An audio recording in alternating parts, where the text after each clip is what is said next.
시편 34편 1절에서 15절까지 원래 이 제목에 나왔습니다. 다윗이 아비멜렉 앞에서 미친 채 하다가 쫓겨나서 지은 시라고 이렇게 타이틀을 붙였습니다. 다윗이 이 시를 기록했을 때 그 형편을 설명하고 있다는 것입니다. 이 말씀을 보면서 그가 그 어렵고 힘든 형편, 생명을 부지하기 위하여 미친 채 하면서 춤을 질질 흘리면서 살아나온 그 이후에 그가 주를 향하여 원망하거나 불평하거나 오늘 우리가 말하는 낙담 낙심하는 것이 아니라 오히려 주를 찬양하는 모습을 보면서 우리도 우리의 삶을 다시 한 번 더 돌이켜 보아야 되지 않겠느냐고 이 말씀을 여러분들에게 같이 소개하며 나누고자 합니다. 특히 우리 내려가 보다 보면 이렇게 했습니다. 생명을 사모하고 연수를 사랑하며 복받기를 원하는 사람이 누구냐. 세상 사람들이 우리가 원할 때 다 복받기를 원하는데 복받기를 원하는 사람이 누구냐 하고 물어보고 있습니다. 복받기 싫어하는 사람이 있습니까? 아무도 없습니다. 복받기를 원하는 사람, 생명을 사모하고 연수를 사랑하여 복받기를 원하는 사람이 누구냐고 물어보고 있는데 이 복에 대해서 우리가 어떤 개념을 가지고 성경 말씀을 보느냐, 우리가 말하는 예수를 믿느냐 하고 우리가 우리 자신을 돌이켜 보기를 원한다는 것입니다. 일반적으로 우리가 복이라 그러면 무엇을 복이라 그럽니까? 돈 많은 것. 또 원하는 대로 건강을 원하는 것. 다 이루어진다. 특히 우리 한국 사람 오복이라는 게 있습니다. 오복이 뭔지 다 아십니까? 아는 사람 없을 거예요. 오복. 6.25 사상에서 내려오는 사람이 살아가는 중에서 가장 복을 많이 받았다 할 때 오복을 이야기하는데 오복이라는 말은 들어보기는 들어봤을 거예요. 근데 그 내용이 뭔지는 별로 신경을 안 쓴다. 그래서 우리가 뭐 이런 이야기를 하는데 그 오복이라는 것 중에서 무엇을 놓고 이야기하는 겁니다. 실제 우리가 이야기하는 뭐라 했습니까? 돈? 제일 먼저 이야기하는 것이 오래 사는 생명, 그 다음에 부, 돈, 그 다음에 건강, 네 번째가 유호덕이라 했습니다. 이게 뭔가 하면 사람이 즐기면서 덕을 베푼다, 도덕을 지킨다, 윤리를 행하며 사는 것이 즐기면서 행하는 것이 복이라는 것입니다.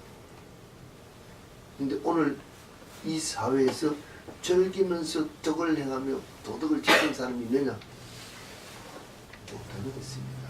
복을 우리가 스스로 내어버린다는 것입니다.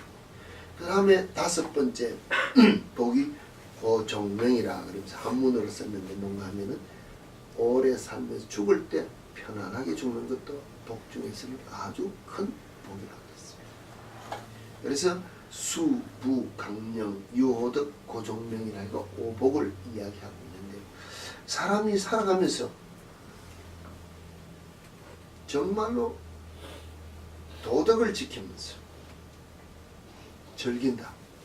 사람 사이에 도덕, 윤리적인 면을 지키면서 즐기면서 지키는 것이 복 중에 하나라고 했는데 요 사이 우리의 세상 돌아가는 것을 보면 이런 일들이 우리 속에 없다는 것입니다. 그런데 사람들이 다 복은 받기를 원하고 오복을 받기를 원한다는 것입니다. 특히 큰 복을 받기를 원하는데 제일 인간적인 면에서 누리고 갖춰야 될 것을 버리면서 복을 받기를 원한다는 건 말과 행동이 일치하지 않는다는 것입니다. 그러므로 온전한 복이 세상 살아가는 삶 속에서도 없다는 것입니다. 일어나지 않는 복을 진정으로 받을 수 없는 것이 말과 행동이 일치되지 않기 때문에 복이 내게 오지 않는다고 보지 않는다. 우리가 언행일치라 말과 행동이 일치되어야 사람이 사람 됨됨을 놓고 평가합니다. 말로는 다 잘하는데 행동이 따르지 않으면 사람들이 뭐라 그럽니까? 위선자라고 합니다. 거짓말하는 사람으로 보고 존경을 하지 않는다는 것입니다. 말에 대한 신뢰가 굉장히 중요한 것입니다. 특히 그리스도인으로서 우리가 살아갈 때 말로는 하나님은 사랑이시다. 사랑이야 하나님이 예수 그리스도가 우리를 위해 다 설명을 합니다. 근데 내가 내 삶 속에서 나타나지 않으면은 사람들이 나를 그리스도인, 우리가 말하면 예수쟁이로 보지 않는 것도 중요한 부분이지만 내가 하나님 앞에 하나님의 자녀로서의 온전함을 나타내지 못하기 때문에 하나님이 내게 무엇을 주지 않는다? 약속의 복을 주지 않는다고 생각을 하지 않는다는 것입니다. 그래서 그리스도인으로서의 삶을 살기를 원하면서도 성경이 말하는 온전한 복을 받아 누리지 못하는 그 키포인트는 내가 말씀에 따라 행하는 언행일치의 삶이 없다. 말로는 믿습니다 고백을 하는데 내 행동에서 믿는다는 것이 고백이 되어 나오는 삶이 있어야 되는데 행동에서는 믿는 것이 보이지 않는다는 것입니다. 세상 예수 안 믿는 사람이나 교회 나와서 예수 믿는다는 사람이나 똑같다 하면은 하나님이 약속의 복을 우리에게 주지 못하는 통로를 누가 막느냐면 내가 내 행동으로 거절하고 막고 있다고 생각을 하지 않는다는 것이에요. 그냥 지식으로 내가 예수 많이 알고 성경 공부 많이 알고 뭐 많이 알았으니까 이제 하나님이 내게 이러이러한 복을 주리라. 성경 어디에 이렇게 적혀 있고 어디에 이렇게 적혀 있으니까 내가 외우고 암송하고 말로 하니까 복을 주시겠다고 하는데 내가 그 복을 받을 수 있도록 내가 준비된 삶이 내 속에 없다는 것입니다. 오늘 우리가 성경에 이랬습니다. 신약에 보면은 하나님의 집에는 금그릇도 있고 은그릇도 있고 질그릇도 있고 큰 그릇도 있고 작은 그릇도 있고 다 있다 그랬습니다. 그런데 주인이 어떤 그릇을 쓴다 그랬습니까? 금그릇만 쓴다 했습니까? 은그릇만 쓴다 했습니까? 어떤 그릇? 깨끗하게 준비된 그릇을 주인이 쓴다고 했습니다. 그러면 깨끗하게 준비된 그릇을 주인이 쓴다고 하면은 그 깨끗한 것을 무엇으로 이야기할 수 있는 것입니다. 내가 말씀에 따라 내 심령, 내 삶, 우리가 말하면 은행 일치된 삶을 사는 삶을 살 때 주님이 나를 들어 쓰신다. 이게 복받을, 하나님께서 나에게 주시는 복을 받을 수 있는 준비된 삶을 산다고 합니다. 근데 다 알기는 합니다. 근데 따라 행하는 삶이 조금 부족한 것이 우리에게 약점이 되었느냐는 것입니다. 오늘 이 시편을 기록한 모든 내용을 보면서 우리가 전체를 다 설명하는 것보다도 제가 여러분에게 복받기를 원하는 사람이 누구냐 물어보는 이 말이 내게 그렇지 내게 물어보는 소리가 똑같아. 야 영민아 왜 복받기를 원하냐? 진이야 너 복받기를 원해? 복받기를 원한다. 잘했어. 너도 복받기를 원해? No? 물어보면 다 복받기를 원한다는 것입니다. 그런데 복받기를 원하려면 무엇을 해야 된다고 하는 뒤따라오는 말을 우리가 보지 않는다. 저는 복받기를 원합니다. 그런데 무엇을 할까 할 때 여기 보면은 이렇게 이야기했어요. 내 혀를 악에서 금하며 내 입술을 거짓말에서 금하라. 말 조심하라는 것입니다.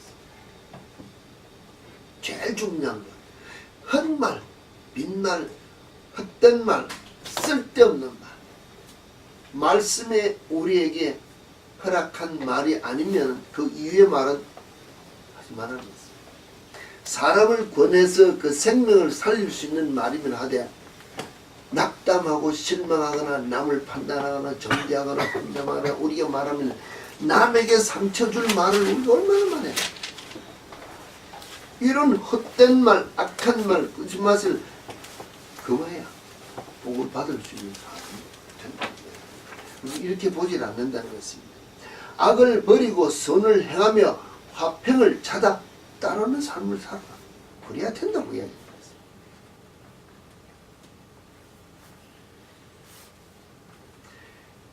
생명을 사모하고 연수를 사랑하여 복받기를 원하는 것은 오래 살고 이야기를 쭉 한다 합니다.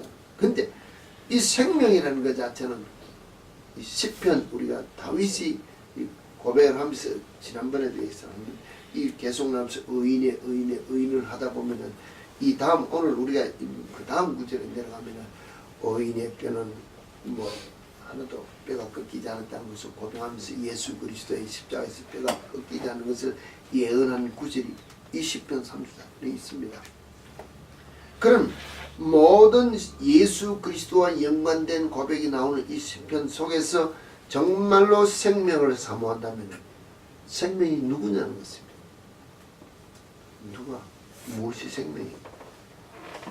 오늘 우리가 말하는 예수 그리스도께서 이 땅에 오셔서 내가 곧 길이요 진리요 무엇이라고요? 생명입니다. 우리는 예수 그리스도를 사모하는 삶이 우리 속에 따라 나와야 복을 받을 수 있는 자의 삶을 살 수 있다는 것이 물론 이렇게 저렇게 풀어서 연관되어서 풀면 그렇게도 이야기할 수 있는 문제지만 말씀에 따라 순종하는 삶을 사는 것이 왜냐하면 여호와의 눈은 의인을 향하시고 그의 귀는 그들의 부르짖음에 기울인다. 의인의 부르짖음에 귀를 기울이고 그들의 삶을 보고 계시기 때문에 악인은 심판하고 벌을 주려고 보고 계시지만 의인은 복을 주려고 기다리고 있다는 것입니다. 네가 지금 의인의 삶을 사느냐? 의인의 삶이 뭡니까? 말씀에 따라 순종하는 삶이라는 것입니다. 말씀에 따라 순종하는 삶을 사는 자가 내 심령으로 주님 앞에 주님 내가 이와 같은 문제가 있습니다. 내가 이와 같은 문제로 많은 사람들에게 지금 예수 때문에 침을 받고 조롱을 받으며 고난 가운데 있습니다. 부르짖으면 들으시고 구원해 주신다고 약속하시고 계시는 것이 성경이 우리에게 주는 약속이라는 것입니다.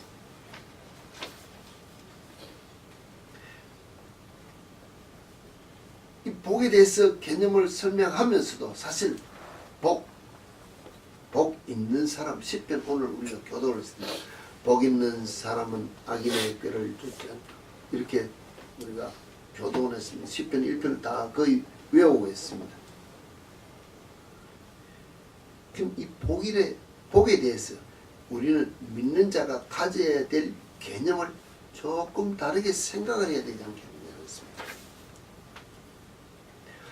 정말로 복 있는 사람은 악인들의 꾀를 따르지 않으며 죄인들의 길에 서지 아니하고 오만한 자리에 앉지 않으며 오직 여호와의 율법을 즐거워해 그의 율법을 묵상하는 자가 복 있는 자라 그랬습니다. 이미 복이 있는 자라 그랬습니다.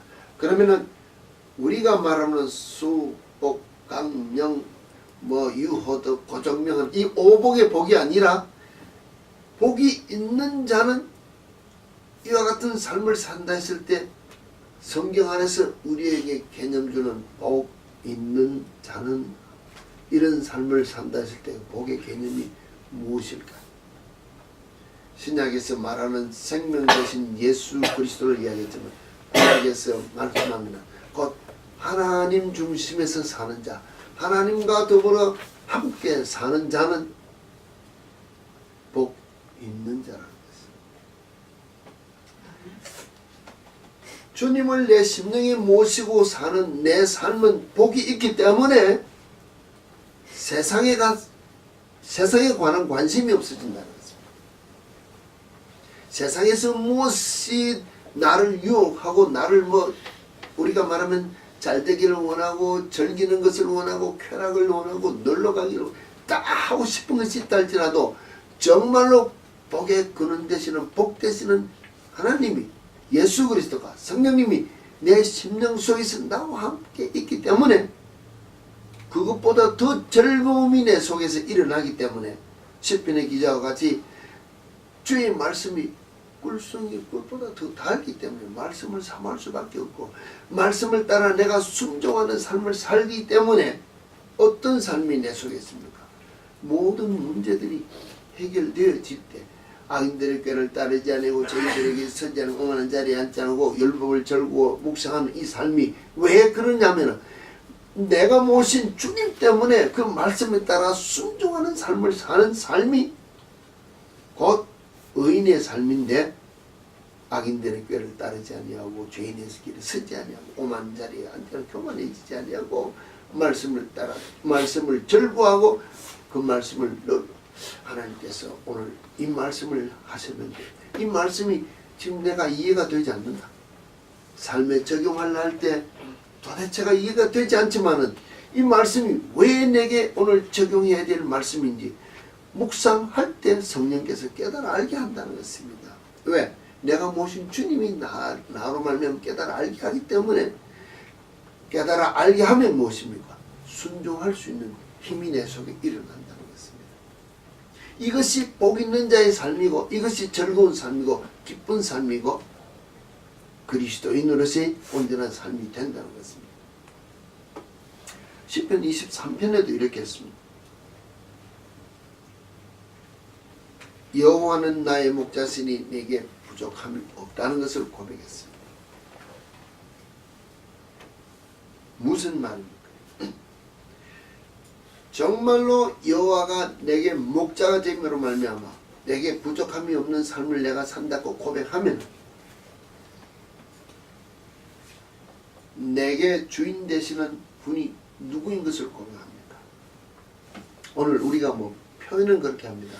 양이라는 그 존재가 목자와 함께 있을 때 그가 보내는 곳으로 이끄는 곳으로 주는 것으로 목자가 주면 그거 먹고 이끄는 대로 따라가고 가다가 물론 우리가 뭐 성경에서도 비유하고 많은 이야기에서도 목자가 너무 많은 양을 데려가니까는 엇길로 가는 양들도 있다고 이야기를 합니다만 일반적인 면으로 이끄는 대로 따라가고 주는 거 먹고 외부에서 어떤 공격이 오면 다 보호를 하기 때문에 부족한 것을 모르고 살아간다는 것입니다. 그럴 때 성경이 우리에게 이렇게 번역을 하면서 나오는 것이 우리가 예전의 계획과 지금 계획을 보면 이렇게 있습니다. 여호와는 나의 목자시니 예전에는 내가 부족함이 없으리로다 이렇게 됐습니다. 근데 지금은 여호와는 나의 목자시니 내게 부족함이 없으리로다 바뀌었습니다. 어떤 것이 더 잘 번역이 되어 있을까요? 내가 부족함이 없으리로다가 맞을까요? 내게 부족함이 없으리로다. 아무것도 아닌 것 같습니다. 그런데 엄청 다르다는 것입니다. 읽어보고 또 읽어봤어요. 내가 부족함이 없다는 자체는 내가 욕심이 된 내가 주체가 된 나의 필요를 내가 판단한다는 것입니다. 주님 오늘 내가 밀리언이 필요합니다 했는데 밀리언이 아니고 900,000만 왔다는 것입니다. 부족하다는 것입니다. 맞죠?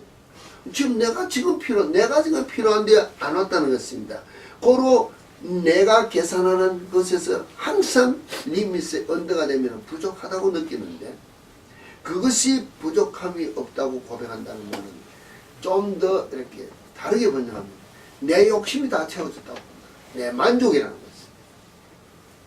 근데 내게 부족함이 없다 이러면은 나의 내면 세계에 부족함이 없는 것을 이해하는 것입니다.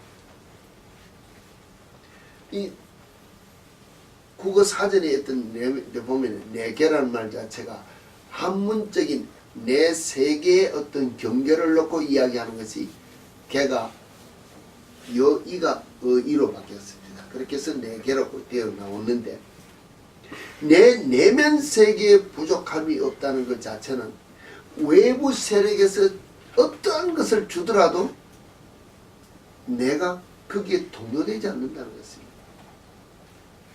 항상 주님 한 분만으로 모신 내 만족 속에 내 속에서의 만족이 우러나기 때문에 외부적인 것에서는 신경 안 쓰는 만족이 내게 만족이 있다는 것을 말할 수 있다는 것입니다.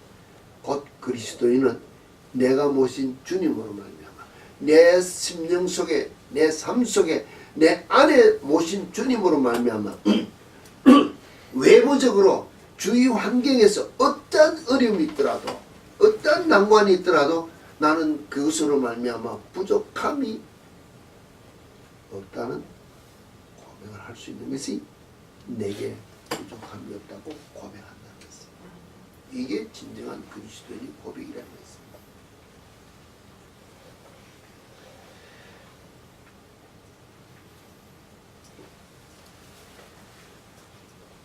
세상이 말하는 오늘 오복이나 오늘 우리가 예수 그리스도 안에서 누려야 될 이 복을 놓고 성경 안에서 우리가 이야기할 때 창세기 1장 28절에 하나님께서 우리를 향하여 말씀하시는 복은 무엇일까요?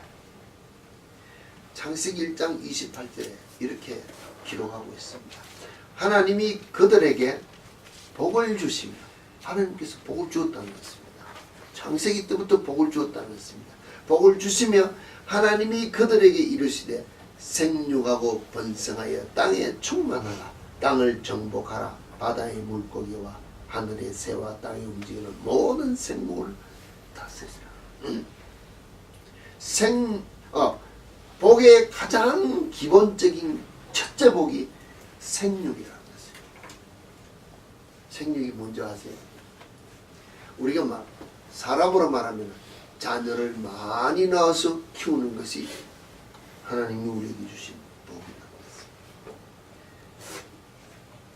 것입니다. 1장 28절에는 사람을 향하여 이야기하지만 1장 22절에 먼저 하나님이 그들에게 복을 주시어 이르되 생육하고 번성하여 여러 바닷물에 충만하여 이렇게 쭉 먼저 사람을 만들기 이전에 만드는 모든 동식물에게도 복을 준 가장 기본적인 것이 생육하고 번성하여 땅에 충만하라. 가득 채워라. 하나님의 손길을 채워라. 이게 복이라는 것입니다.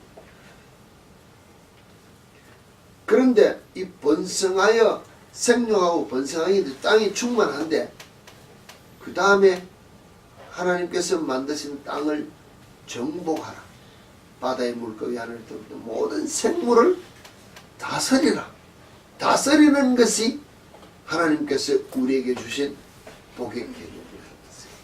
이게 다스리라 복의 개념을 아무리 생각을 해도 이해가 되지 않았습니다. 근데 이번에 우리가 금요일날 숙제 받은 그 문제와 연관이 돼서 이 문제가 풀어졌기 때문에 저도 이 문제를 여러분에게 지금 답을 드립니다. 왜? 다스리는 권세가 하나님이 우리에게 준 복이라는 것입니다.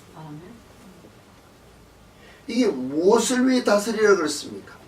하나님께서 하나님의 형상을 입은 우리가 하나님께서 우리를 향하여 먹을 것, 입을 것, 우리의 의식주를 위하여 예비한 모든 창조된 것들을 다스리라는 것입니다.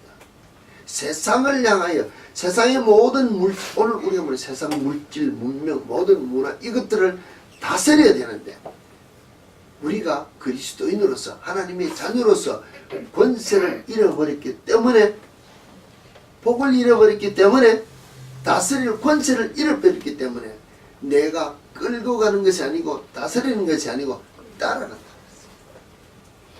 따라가기 때문에 세상 물질에 이끌려서 타협하고 돈 벌려고 우리가 말하면 돈 좀 벌려고 몸을 혹사시켜 가면서 하나님의 형상으로 지원받은 이 몸을 혹사시켜 가면서 돈하고 바꾼다는 것입니다. 얼마나 어리석은 삶을 삽니까?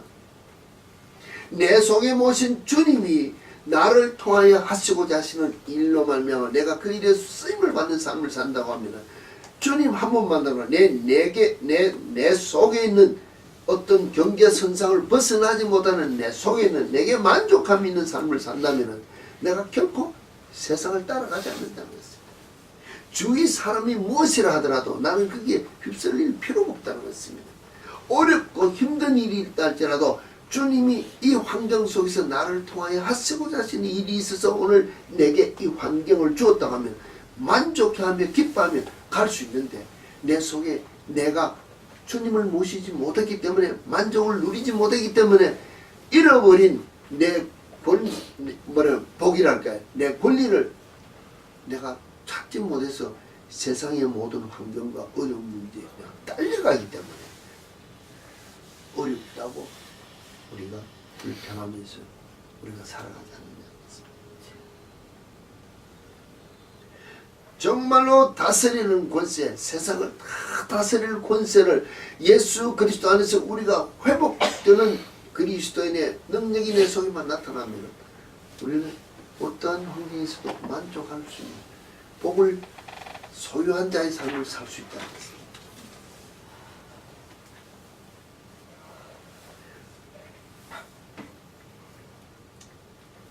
다스린다는 것 자체는 실제로 따라가는 것이 아니지 않습니까? 우리 자녀를 양육하는 데도 보면요. 부모가 아이들 해달라는 거 다 해줍니다. 그러면서 하는 말이 뭡니까? 부모된 도리로서 해준다 그럽니다. 양육입니까? 아니는 실제가 아니라는 것입니다. 내가 어떤 이 아이를 어떻게 키우고자 하는 어떤 모양이 있습니다. 자기 이상이 있다는 것입니다. 내가 뭐 세상 표현대로 해봅시다. 장관을 만들겠다. 교육자로 만들겠다. 뭐 사업가로 만들겠다. 의사를 만들겠다 하는 목적이 있다는 것입니다. 그 목적이 있으면 그 목적을 이루기 위하여 그 다음부터는 스폰서가 돼서 가르치지 않습니까? 학원에 가서 공부도 가르치고 뭐도 하고 교육자가 되면 은행 일찍 다 가르치고 본을 보이도록 가르쳐야 되는데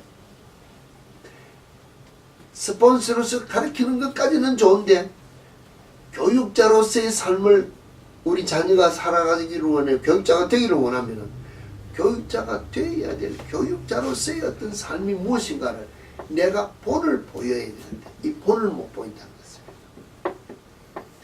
내가 어떤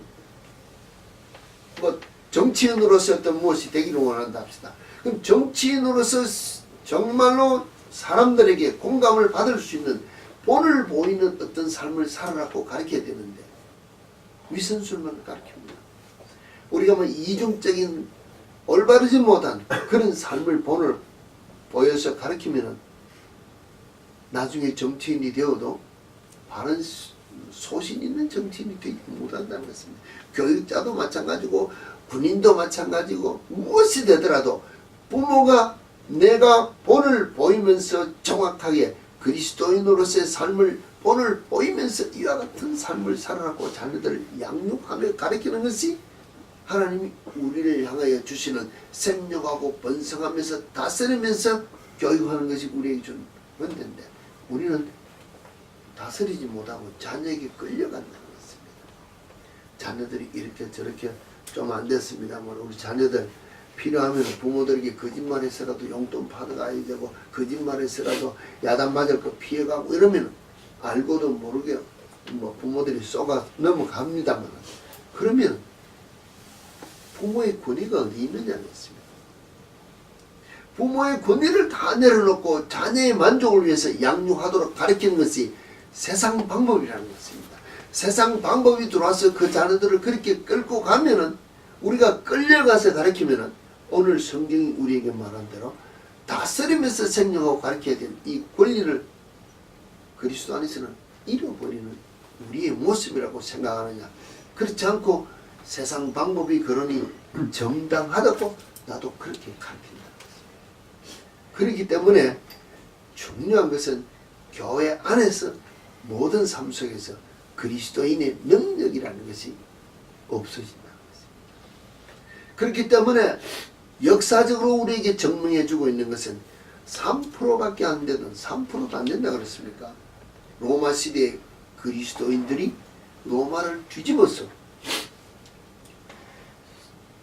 200년, 300년 동안 박해하던 기독교가 국교로 바뀔 만큼 세상을 바꾸었습니다.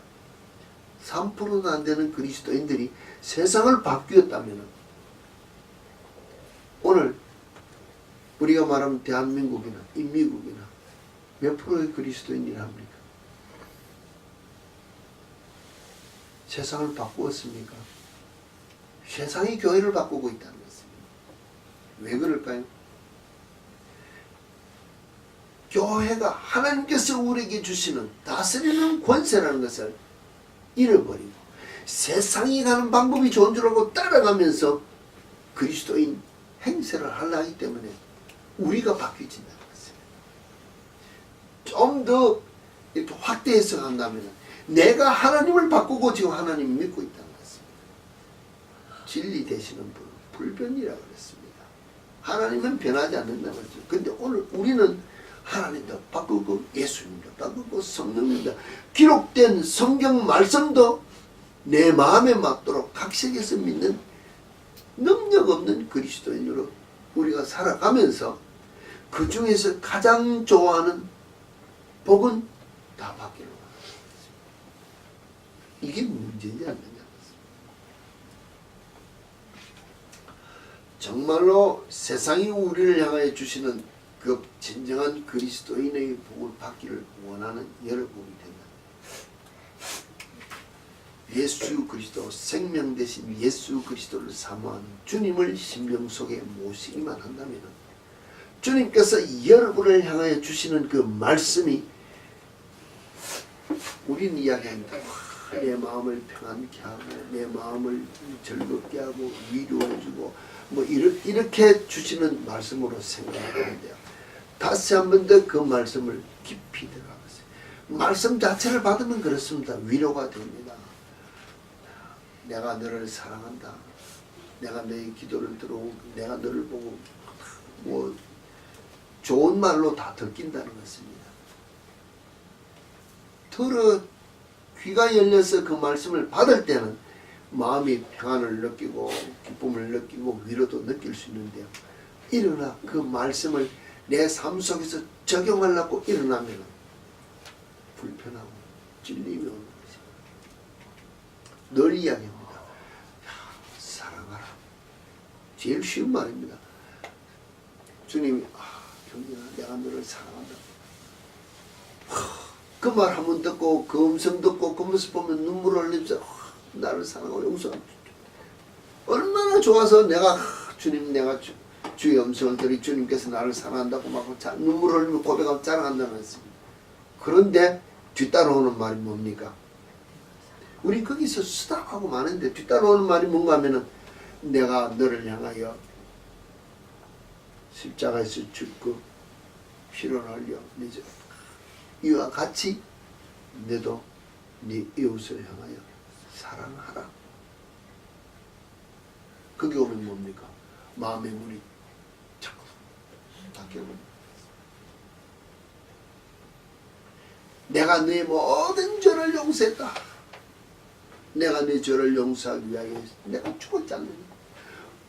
눈물을 흘리면서 기뻐하고 절구하고 감사해서 그런데 내가 네 모든 죄를 용서한 것이 너도 내 마음에 상처 준 모든 사람을 용서하라. 그럼 뭐합니까? 문을 닫고 저놈은 안 돼요. 저 사람은 안 돼요.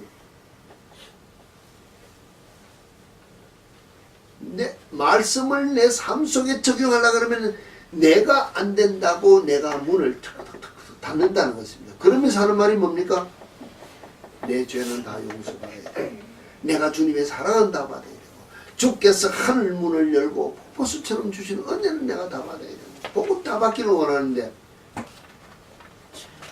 누가 그 구멍을 막느냐는 것입니다. 내가 막느냐고 생각하지 않는다는 것입니다. 이 말씀 전체가 내 심령을 찌를 때 정말로 내 내면 속에 주님을 모셨기 때문에 주님이 내 속의 주인이 되신다면 외부적인 그 어떤 것도 나를 간섭하지 못할 확고한 어떤 경계가 내 속에서 이루어진다면 복 있는 자의 삶을 내가 살기 때문에 복을 받을 수밖에 없다는 것이 성경이 우리에게 주는 약속이라는 것입니다. 이것을 우리가 다시 한 번 더 확인하면서 이 삶, 어떤 삶? 어떤 삶?